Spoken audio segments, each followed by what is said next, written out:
Bien, definimos una ecuación termoquímica, aquellas ecuaciones que muestran no solamente la relación que hay entre moles, sino también el cambio de entalpía que sufren cuando, en este caso, el hielo, que sería agua sólida, pasa a agua líquida. Entonces yo necesito un cambio de entalpía, es decir, que esto ha absorbido calor porque es más. Si es más, esto se llama una reacción endotérmica. Si es menos, esto ha cedido calor hacia el entorno, por lo tanto se llama una reacción exotérmica.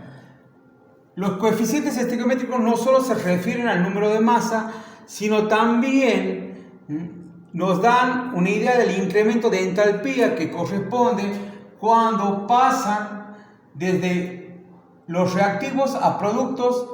Hay un calor y ese calor que se produce a presión constante se llama entalpía.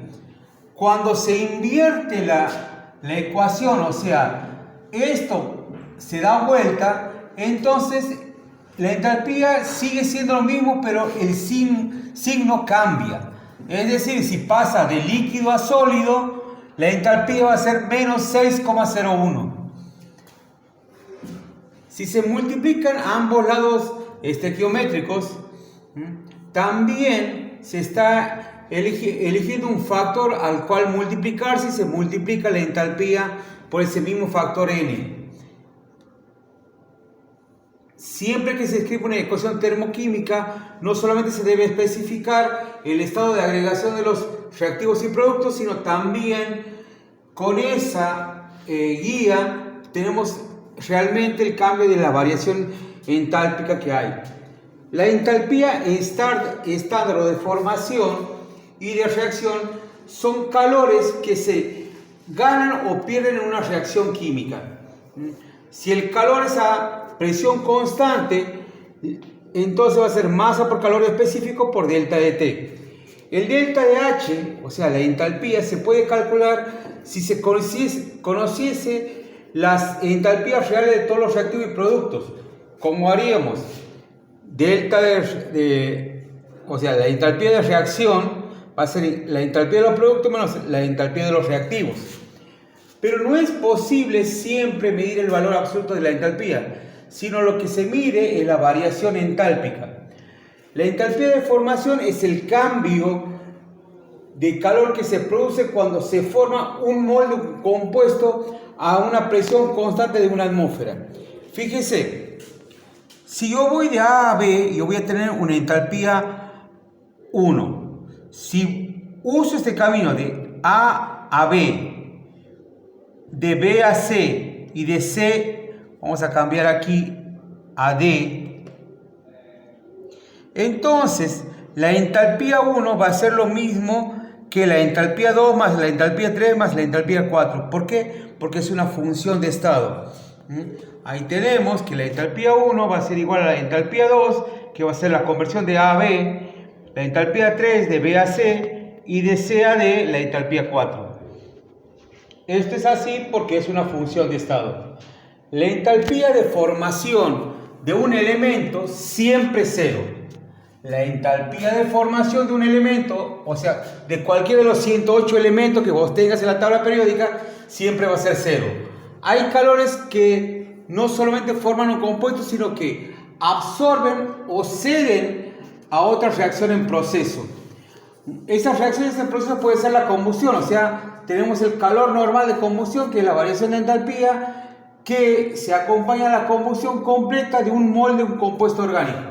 Yo tengo un compuesto orgánico, lo oxido, tengo dióxido de carbono más agua, más o menos delta de H. ¿Por qué más o menos? Generalmente es menos, porque esto me da calor, o sea, cede calor, es una reacción exotérmica, pero también puede ser más. El calor de neutralización es la variación de entalpía que se produce cuando dos cantidades equivalentes de ácido y base reaccionan para darnos una sal más agua, o sea, neutralizar. Eso tiene más o menos un delta de H. Siempre se produce a una presión de una atmósfera y una temperatura estándar de 25 grados centígrados. Tenemos el calor molar de fusión, que es la energía necesaria para fundir un mol de un sólido en su punto de fusión. El calor molar de vaporización, que es la energía necesaria para vaporizar un mol de sustancia líquida en su punto de ebullición. El calor latente es el calor necesario que absorbe o cede para lograr un cambio del estado de agregación de una sustancia. ¿Qué significa esto? Que no va a aumentar la temperatura, sino que va a haber un cambio del estado de agregación. De sólido pasa a líquido, de líquido pasa a sólido, o de líquido pasa a vapor, o de vapor pasa a líquido. El calor de disolución también es el calor necesario que absorbe o cede cierta cantidad de soluto cuando se disuelve en una cierta cantidad de solvente. Bien, ahora entramos en una nueva definición de qué es entropía. La entropía es la medida del desorden que hay en un sistema. La entropía absoluta siempre es mayor que cero. Por lo tanto, ¿qué nos está diciendo? Que ese sistema siempre tiene que estar desordenado. La entropía es una función de estado que depende del estado inicial y del estado final. O sea que delta de S va a ser igual a S final menos S inicial, y sus unidades va a ser Joule sobre Kelvin por mol. Si delta de S es mayor que 0, entonces el sistema se desordena. Si delta de S es menor que 0, el sistema se ordena. Tenemos el segundo principio de la termodinámica, que nos dice que la entropía del universo siempre aumenta porque aumenta en un proceso espontáneo.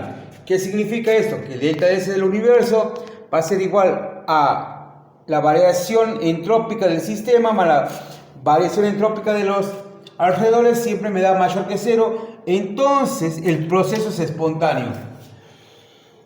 Permanece inalterado ese proceso en equilibrio cuando delta de S del universo va a ser igual a delta de S del sistema, delta de S de los alrededores, y esa suma es igual a 0. Los procesos donde aumenta la entropía son cuando la entropía aumenta en el orden. O sea, en realidad la entropía aumenta en el desorden. ¿Por qué? Porque yo tengo un sólido que es algo ordenado. Va a tener menor entropía que un líquido que es más desordenado que un sólido, y ambos, o el líquido es mucho menor que el gas, donde prevalece fundamentalmente las fuerzas que desordenan estos ordenamientos sólidos o líquidos.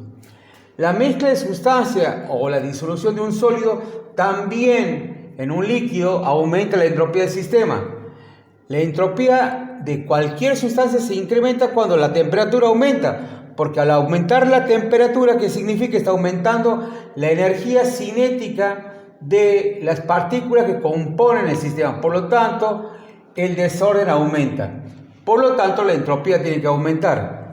También, donde aumenta la entropía, son los incrementos de la cantidad de moles de sustancias gaseosas en un sistema. Si yo pongo moles de sustancias gaseosas en un sistema, automáticamente la entropía de ese sistema va a aumentar. ¿Por qué? Porque el gas me está dando a mí entropía del sistema mayor que 0. La entropía estándar de reacción es un cambio de entropía para una reacción realizada a una atmósfera. Si yo tengo A moles de A más B moles de B, esto me da C moles de C más D moles de D, entonces la variación entrópica va a ser C moles de la entropía de C más D moles de la entropía de D, menos, que serían los productos, menos A entropía de A, menos, disculpa, aquí es más B entropía de B. Por lo tanto, la sumatoria de los N, que sería la suma de C más D, entropía del producto, menos la sumatoria de los M, entropía de los reactivos. M sería A más B. El tercer principio de la termodinámica nos indica que la entropía de una sustancia cristalina perfecta es 0, a 0 Kelvin. Fíjate, a una temperatura donde supuestamente no hay energía. Por lo tanto, esto Como no hay desorden, va a ser 0. La entropía absoluta, tenemos que la entropía final menos la entropía inicial, pero si la entropía inicial es 0, entonces la variación entrópica depende de la entropía final. La energía libre de Gibbs es la energía disponible para realizar un trabajo. A eso le llamamos nosotros energía útil.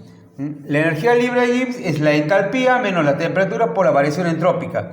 Pero para un proceso isotérmico, que significa que tenemos temperatura constante, la variación de la energía libre de Gibbs es igual a la variación de la entalpía del sistema menos la temperatura expresada en Kelvin por la variación del sistema entrópico, la variación entrópica del sistema.